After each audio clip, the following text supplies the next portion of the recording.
நம்மளை சுத்தி அத்தனை சதிகள். அதுல முக்கியமான சதி என்ன தெரியுமா? இத பாரு, ஒன்னு நீ இல்லனா நான் இல்லனா நீ இல்லனா நான். நமக்குள்ள வேற எவனும் நடுவில் வந்துடக்கூடாது. நாம 2 பேரால மட்டும்தான் மக்களை ஈஸியா ஏமாத்த முடியும்.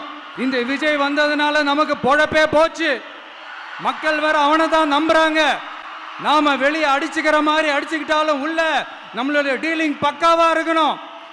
மக்களோட ஃபீலிங்ஸை பத்திலாம் நமக்கு கவலை இல்லை. நமக்கு டீலிங் தான் முக்கியம்.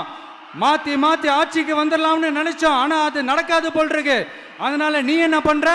எஸ்ஓபின்னு போட்டு ஒரு பக்கம் அவனை தடுத்துரு, இன்னொரு பக்கம் அவன் மேல பழி போட்டு நானும் தடுத்துறேன். எஸ்ஓபின்னு போட்டு ஒரு பக்கம் அவனை தடுத்துரு, இன்னொரு பக்கம் அவன் மேல பழி போட்டு நானும் தடுத்துறேன். என்ன ஓகேவா? டீலிங் ஓகேவா? ஓவர்.